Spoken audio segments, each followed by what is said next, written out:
nga balaan niini nga gabi ang among kalipay gusto namo ipaabot diha sa imong trono sa langit tungod sa imong paghatag kanamo og lain na usab nga kagayunan diin makapadayon kami sa pagtuon sa imong mga pulong, particularly sa kinabuhi ni Abraham nga pinaagi niini makakaton kami og mga pagtulunan nga mo'y makadugang sa among pagtuo, sa among pagpadayon, sa among pag-alaga diha kanimo hangtod sa imong pagpadayag. Salamat sa imong pagdawat kanamo nga pinasaylo sa among mga sala ug sa pagpuno nimo sa matag usa kanamo sa imong balaang espiritu aron andam kami sa pagpaminaw ug pagsunod sa imong mga pulong.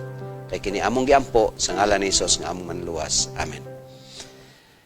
So karon nga gabi niya kita niining lain nga topiko, intimacy with God. Knowing God, sa dihang atong mailhan ang Diyos, mo resulta ka na og pagbaton og suod nga relasyon diha sa Ginoo. Apan kanus ang magsugod nga kita makabaton og suod nga relasyon diha sa Ginoo. Sa dihang kita mutubag sa tawag sa Dios. Akong balikon ang makadaghan natong gibalik-balik nga bersikulo sa 12 bersikulo 4. Sa dihang ang Dios nagtawag kang Abraham. So Abram departed as the Lord had spoken to him. So milakaw si Abraham sa dihang ang Dios misulti kaniya. Og ang paglakaw ni Abraham, pagsunod ni Abraham sa Dios, mao kana ang pagsugod niya og panday sa iyang suod nga relasyon ngadto sa Dios. Atong gitun-an sa miaging mga gabi nga ang pagtawag kang Abraham nahimo siyang pinili sa Dios sa dihang mitubag siya. Misunod siya sa Dios. O sa dihang nisunod siya, he is actually building an intimate relationship to his God. Nagpadayon ang gisulat ni Santiago, Hebrehanon rather, sa 11 bersikulo 8, nag-ingon siya, by faith, Abraham, when called to go to a place he would later receive as his inheritance, obeyed and went. So, tuo siya o milakaw, even though he did not know where he was going. So, kini nagpadayag, mahitungod sa iyang pagtuo, apan dili lamang sa iyang pagtuo, apan ang iyang pagsunod o paglakaw, pagbiya, pagdepart, pag-get out, gikan sa haran, mao ang pagpanday niya sa iyang pagpakigsuod diha sa Dios. Pagpakigsuod diha sa Dios. Og ang gisangkuan ni ining iyang pagpakigsuod sa Dios, nahimo siyang higala sa Dios. Mao ning una nga butang nga gusto nako ibilin karon nga gabi. Kay ang intimacy with God mo resulta kana siya mga kapaglaom ngadto sa pagkahigala sa Dios. Nindot kay ni nga pulong kining tawgon og higala sa Dios. Og si Abraham gitawag siya nga higala sa Dios. Ang balaang kasulatan sa Santiago 2:23 nagsulti, and the scripture was fulfilled which says, Abraham believed God and it was accounted to him for righteousness. Sa dihang misunod siya sa Dios, sa dihang gisugod niya pagpanday ang iyang pagpakigsuod sa Dios, giisip ka na sa dihang milakaw ug misunod siya, giisip ka na sa balaang kasulatan o sa Dios ingon nga pagkamatarong. O ganahan ko aning katapusan nga statement sa verse 23. sa James 2, nag-ingon din and he was called the friend of God. Higala sa Dios. Unsa maning higala sa Dios? Suod nga higala sa Dios.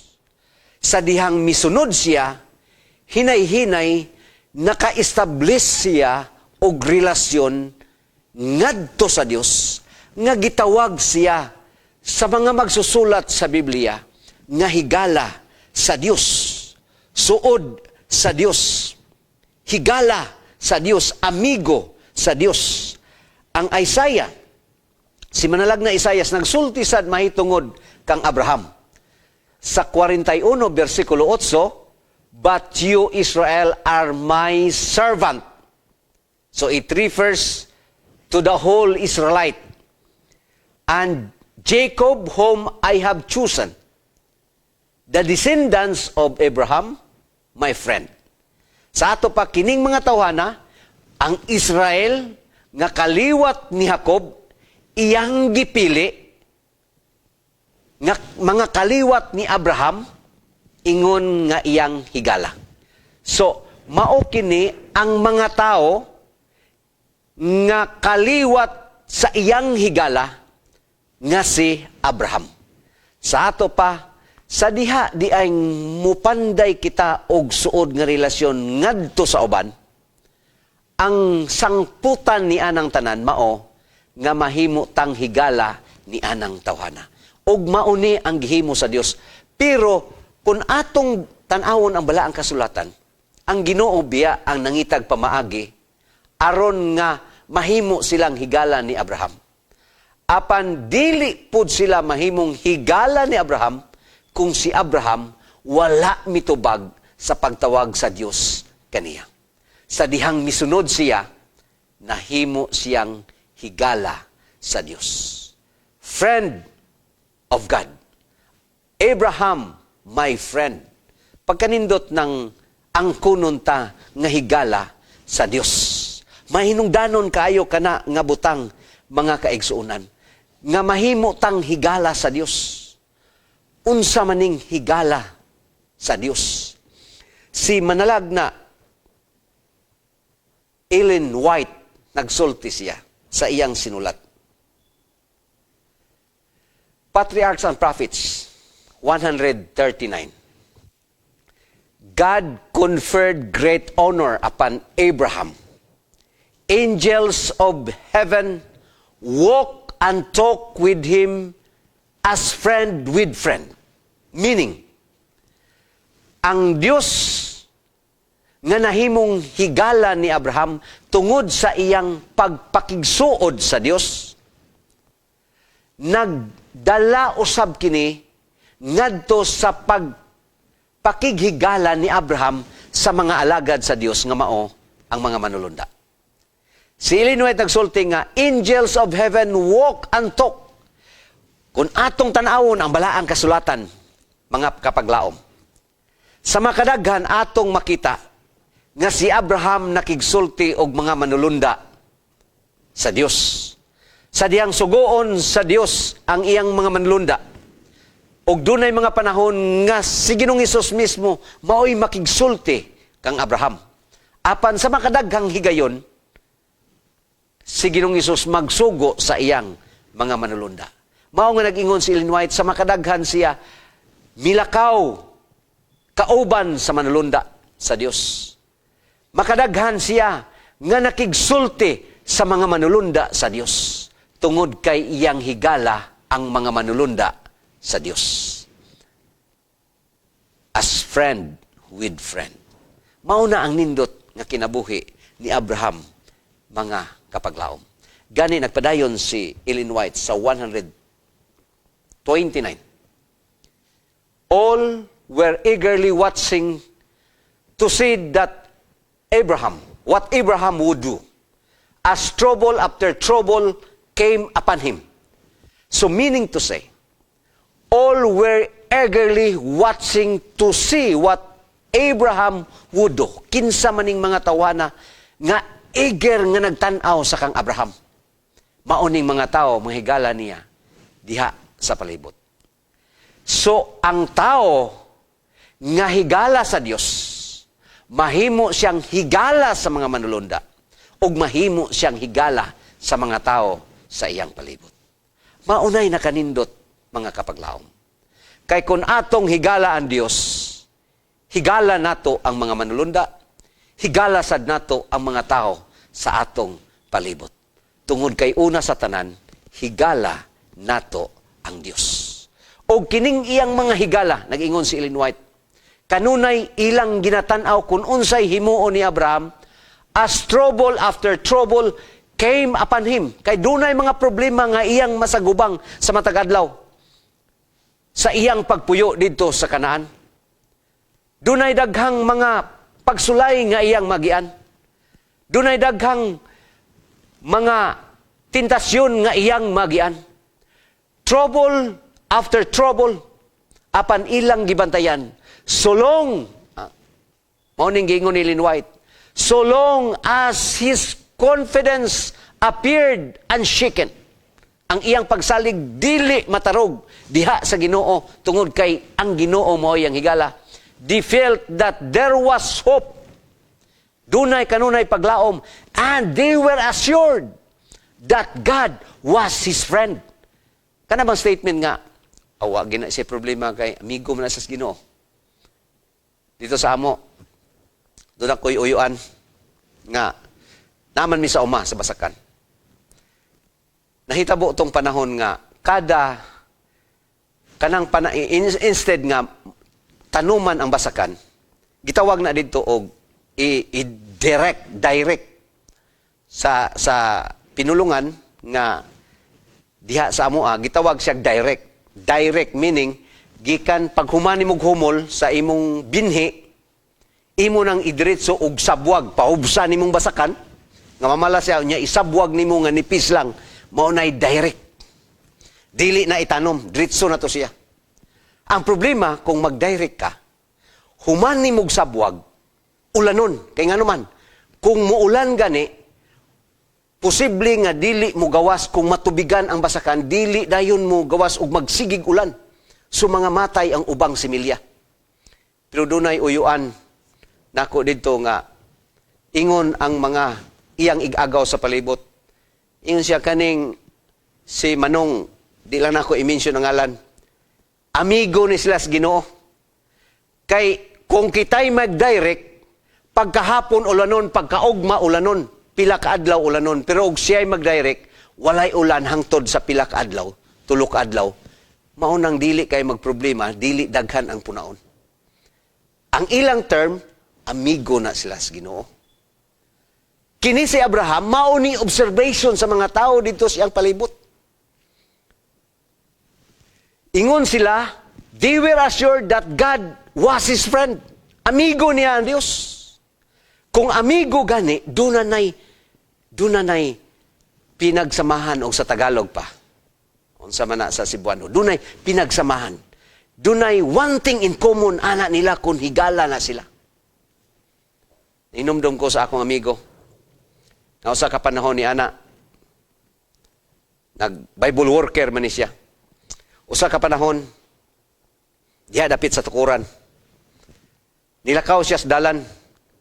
Unya, nakasugat siya og bata nga gausap og chewing gum. Ingon dayon siya sa bata. Siya nga, pwede ko nga tagaan nimo anang imong chewing gum. Ingon ang bata nga, wala namang ko'y lain diri. Kanina lang gyud ang akong giusap. Wala na ko'y lain yung chewing gum. Siya, sige, tagai lang ko. Siya unya, mukaon ka ani. Siya, mukaon ko ana. Gikuha sa bata ang chewing gum, o iyang gihatag atong akong amigo. Pagdawat sa akong amigo, iyang gikaon, ang chewing gum. Abi ninyo, mga kapaglaom, pagkasunod adlaw, niagi na po siya atong dalana. Nagsugat na po sila sa bata.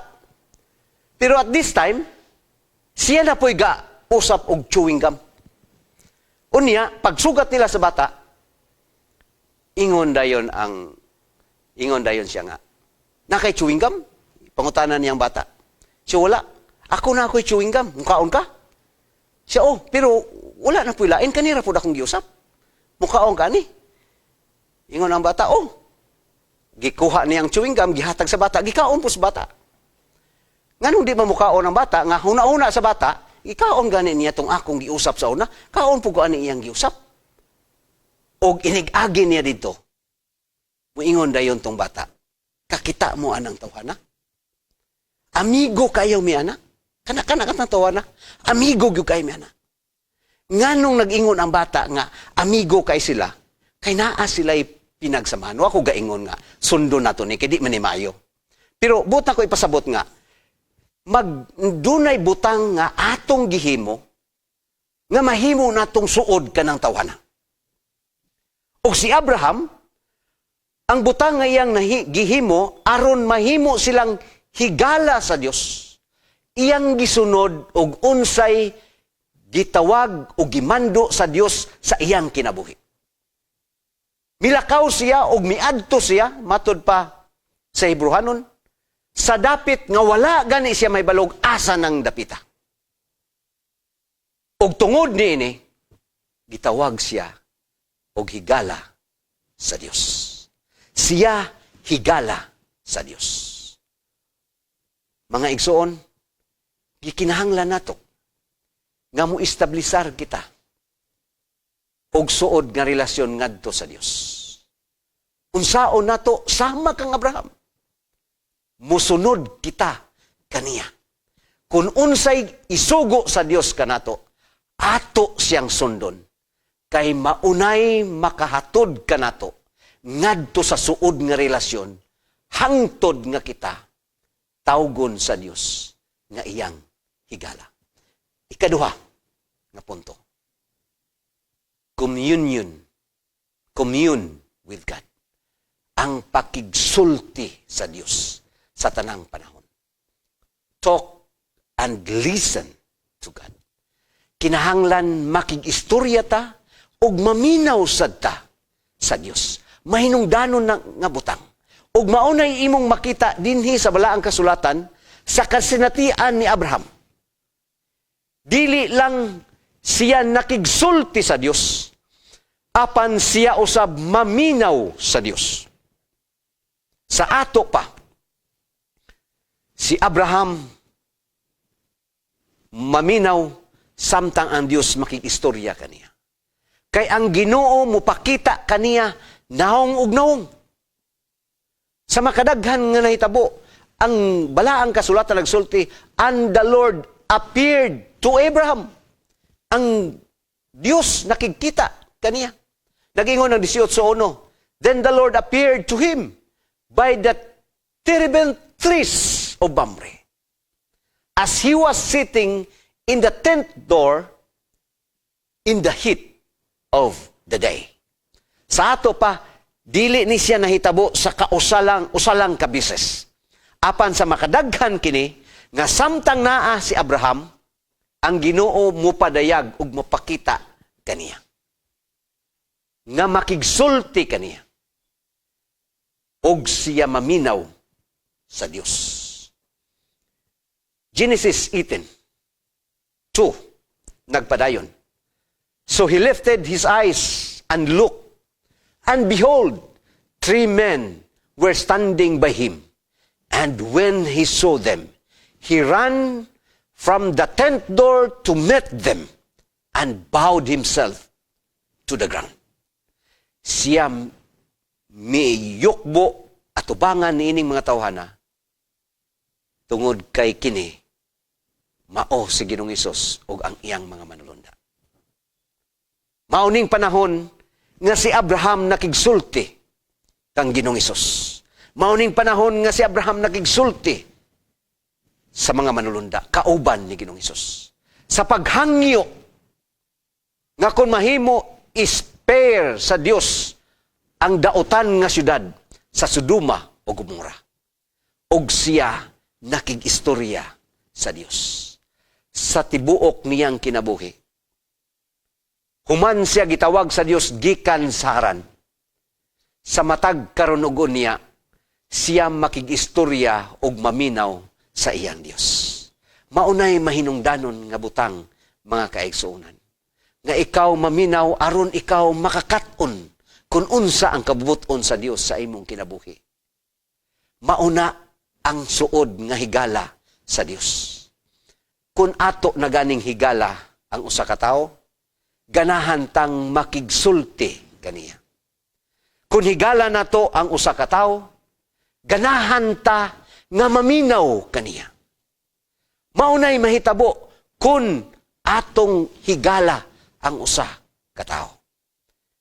Di ba? Doon ay mga panahon sa atong kinabuhi nga kung magkita ta sa atong mga higala, usahay murag mubo ra kayong panahon, malingaw ka og istorya, paminaw sa iyang mga eksperyensya. Unya, murelate po ka sa imong mga kasinatian. Nganong mahimo man aninyong duha, nga dili mo makabantay nga usahay, kaadlaw na di ay? Ngano man, tungod kay kamo higala. O kung higala, makig-istorya ka, maminaw ka, kay siya imong higala. Unsay gisulti sa versikulo 3. Atong padayunon og nag-ingon, My Lord, if I have now found favor in your sight, do not pass on by your servant. Higala man gyud ta. Og si Abraham pa. Ginoo, kung tinuod gyud tang higala, ayaw labye ang imong sulugon. Mamambitaw nga, kung tanahon nato ning Sugilanon sa chapter 18, muni panahon nga iyang gilutuan og pagkaon ang iyang mga bisita si Ginoong Hesus, og iyang giihawan, og nati nga baka, og iyang gipakaon kining mga tawhana. Iyang mga bisita, iyang higala. Ngano man, kay sa panahon sa pagkaon, maunay pamaagi nga ikaw makapadayag sa imong gugma ngadto sa imong mga higala. Kanang atong kinaiya nga, dili ta gusto panahon sa atong pulianan dunay mga bisita. As much as possible kung madapit nato sila panahon sa pagkaon, ato nang ginahimo. Bisan gani usahay, dili nato higala. Mas labaw na og imo pang suod nga higala. Mauna ang kasinatian ni Abraham. Kanunay siyang nakigsulti diha sa Dios. Kay maunay pamaagi nga imong mamintinar ang imong suod nga relasyon ngadto sa imong Dios. Intimacy with God. Nagkinahanglan og communion. Nagkinahanglan og conversation. Nagkinahanglan og pagpaminaw sa imong Dios. Daghang mga pamaagi sa atong panahon ug unsaon nato nga kita makakommune sa atong Ginoo. Pinaagi sa pagbasa sa balaang kasulatan. Makapaminaw kita pinaagi sa pagbasa sa iyang balaang kasulatan. Og ni anang small voice nga imong pamalandungan sa dihang magampo ka ug imong tugutan nga ang Ginoo makigsulti kanimo. Dili nato makita ang Dios naw ug nawong, apan pwede nato siya madungog pinaagi sa iyang gamay nga tingog sa dihang mamalandong ta, maminaw ta sa tingog sa Dios. Ikatulo ug katapusan. Tungod kay siya nagpanday og suod nga relasyon sa Ginoo. Nahimo siyang higala sa Dios. Ikaduha, makigsulti og maminaw siya sa Dios. Ikatulo, gusto sa Dios nga magkinabuhi siya nga blameless life. Kinabuhi nga dili sa lawayon. Kinabuhi nga perpekto. Atubangan sa Dios. Kinabuhi nga naglakaw kauban sa Dios sa tanang panahon sa iyang kinabuhi. Maunang kung you will have blameless life, of course, you have that intimacy with God. Doon na mo'y intimate nga relasyon. O ang resulta ini, magkinabuhi ka nga blameless, dili sa lawayon atubangan sa Dios. Ang Biblia nagasulti sa Genesis 17:1. Unsay giingon sa Dios ngadto kang Abraham. Mauni ang iyang agda. When Abram was 99 years old, kay mauning panahon nga giilisan sa Dios ang iyang ngalan gikan pagka Abram to Abraham sa atong gitun-an sa milabayng mga gabi. So niining panahon na nag-edad na siya 99. Kay mauning panahon na nga nag-appear sa makausap pa ang Ginoon o nakigsulti kaniya o gisultihan siya nga pagkasunod tuig manganak ang iyang asawa o ilang tawgon ang ngalan sa bata og isa. Unya nag-ingon din nga the Lord appeared to Abraham and said to him, I am the Almighty God. Walk before me and be blameless. Mulakaw ka, kauban kanako, nga dili sa lawayon. Maglakaw ka nga matinud-anon, blameless. Blameless. Nganong nag-ingon man ang Dios kang Abraham, nga mulakaw ka, nga blameless, kauban ako. Tungod kay nagpasabot kini. Nga si Abraham, dili matarong mo'y hinungdan nga siya gipili sa Dios. Doon na siya'y mga kapakyasan. Doon na siya'y mga failures sa iyang kinabuhi. Doon na siya'y mga kaluyahon sa iyang kinabuhi. Doon ay daghang mga butang nga iyang nahimo. Nakasala siya batok sa iyang Dios. Nakasala siya batok sa iyang asawa. Nakasala siya sa mga tao sa iyang palibot. Napakyas siya atubangan sa iyang Dios. Mao nga nag-ingon ng Ginoo, I am Almighty God, walk before me and be blameless. Naibalota nga si Joshua nagsulti nga, ang mga kaliwat ni Abraham sa iyang amahan nga si Tera, nag-alagad og lain-lain nga mga Diyos-Diyos didto sa Pikas Daplin sa suba. Kay kanang Pikas Daplin akong gisulti dinhi nga naghisgot na mahitungod sa grupo nga opposite sa grupo sa Ginoo. Kung mauni ang Ginoo kini nga side, other side yana sa kaaway. Naa ka dito sa kaaway, other side nagsimba og mga Diyos. Pero gikuha siya sa Dios gikan anang dapita. Mao nga ang Dios nag-ingon niya nga mulakaw ka, kauban kanako, og kinahanglan ka magkinabuhi nga blameless, nga dili sa lawayon. Magkinabuhi kang nga matarong sa akong atubangan. Mauna ang gisulti sa Dios. Kaysa dihang mulakaw ka kauban sa Dios, you are expected, expected ka nga magkinabuhi kang matarong tungod ka ikaw naglakaw kauban sa Dios. Maunay gihimo ni Enoch. Ang Biblia nagsulti, an Enoch walk with God. Naglakaw siya kauban sa iyang Dios. Og ang iyang paglakaw is a blameless life. Walay mansa. Mo nang walay sala. Naay sala pero naglakaw siya nga kutob siyang mahimo, gisunod niya ang Dios. Ngano man. Within fact, nag-ingon ang balang kasulatan, and Enoch walk with God, and he was not, for God took him. Gikuha siya sa Dios, o gilalin siya paingon sa langit, nga wala makasinati o kamatayon tungod kay siya naglakaw kauban sa Dios. Apa niya si Abraham? Makasasala, daghan o kapakyasan, bisan kung nagsunod na siya sa Dios, naa na siya dito sa yuta, nga gisaad sa Dios, nga mahimo niyang panlundon, apan daghan sa mga higayon, nga siya napakyas sa iyang pakigrelasyon ngadto sa iyang Dios. Napakyas sa iyang pakigrelasyon ngadto sa iyang kapika sa kinabuhi. Nakigrelasyon siya sa iyang sulugoon nga si Hagar. Sa makadaghan, iyang gilimod. Si Sarah, kaduha ka bisis, si Sarah ingon nga iyang asawa. Mo nang nag-ingon ang balaang kasulatan, si Abraham is the father of faith.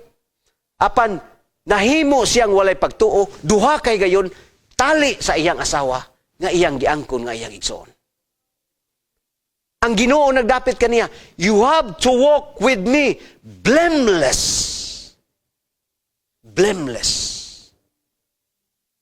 Sa Biblia, mga kaigsunan, si Noah, wala siya gihagit sa Dios nga, Noah, lakaw nga blameless. Mulakaw ka nga dili sa lawayon. Mulakaw ka nga matarong, kauban ako. Nga naman, ang Biblia nagsulti sa 6:9, Noah was a righteous man. Si Abraham sa sinugdanan, wala nag-ingon ng Ginoo nga, Abraham was a righteous man. That's why I took him from Haran and brought him to the promised land. No. Dili siya pareha kang Noah. Noah was a righteous man, blameless among the people of his time. Siya mao'y matarong, dili sa lawayon sa iyang panahon, taliwala sa daghang mga tao, and he walked faithfully with God. Sama ni siya kang Inok. He walked faithfully with God. And it is not true in the life of Abraham. Tungod kay daghan siya mga kapakyasan.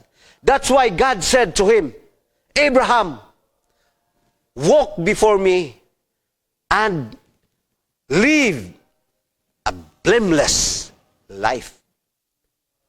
Kisa pa ilaing gitawag diha o nagkinabuhi nga blameless sa Biblia. Si Job. Ang Job 1:5. Actually, usar may author ani. Sa Genesis o sa Job.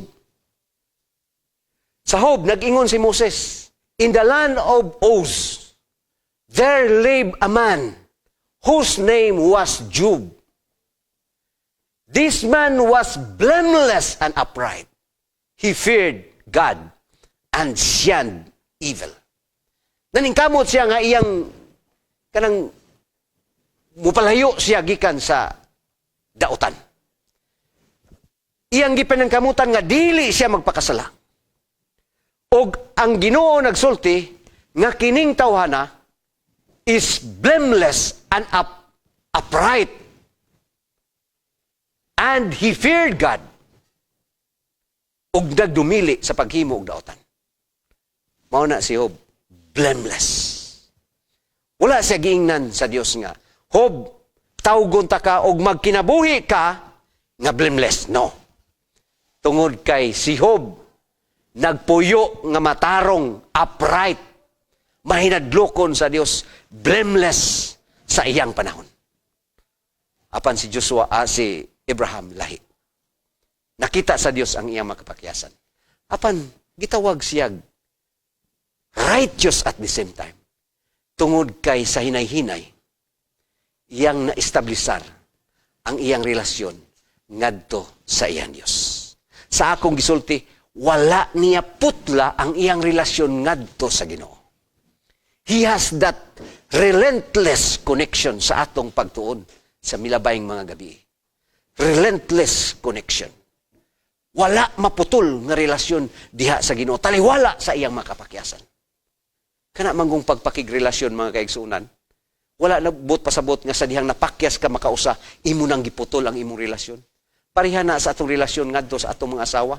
Dunay panahon nga maglalista, dunay panahon nga mapakyas ta sa atong asawa mapakyas nato, pero wala nagpasabot nga ato nang giputol ang atong relasyon tali sa atong pagkamagtiayon.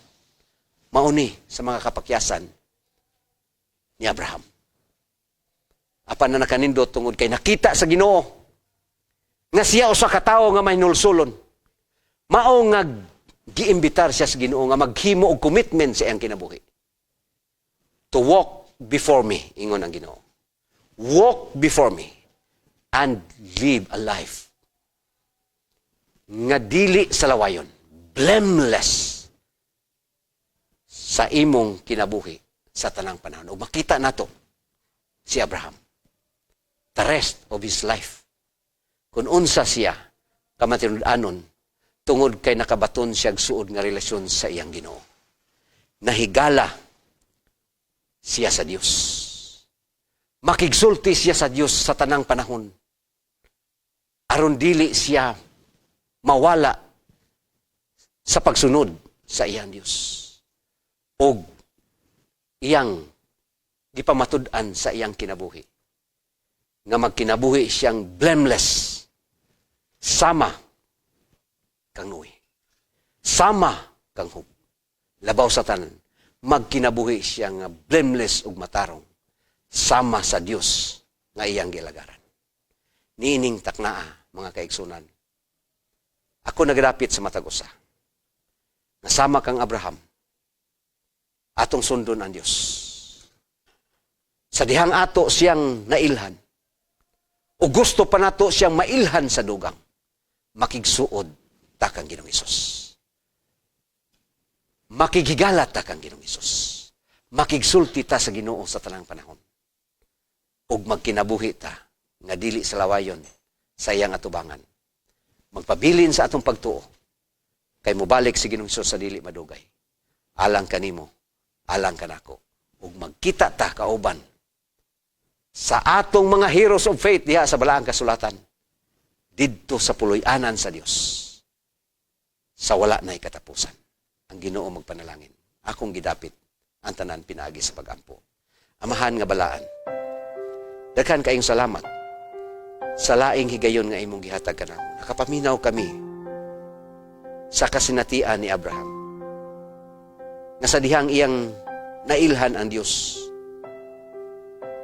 Nangita siya pamaagi nga makabaton siya suod nga relasyon. Sa dihang gitawag siya sa Ginoo, misunod siya. Kay gusto niya pandayon, ang suod nga relasyon pinaagi siyang pagpakigigala kang Ginoong Hesus. Pinaagi sa iyang pagpakigsulti ug pagpaminaw kang Ginoong Hesus. Pinaagi sa pagsunod kang Ginoong Hesus sa kinabuhi nga blameless, matarong ug hingpit sa tibuok niyang kinabuhi. Salamat sa grasya ni Ginoong Hesus. Nabisan sa among mga kapakyasan, sa dihang kami nangalagad kanimo. Apan kun kami mapakyas, naa si Ginoong Hesus, mapasaylo, mudawat ka namo. Tabangi kami sa pagligon sa among pagtuo, pagsalig. Aron kami mo padayon sa among pag-alagad, hangtod nga ikaw mo balik. Aron makapuyo kami diya sa imong gingharian. Kini among giampo, sa ngalan ni Hesus nga among manluwas. Amen.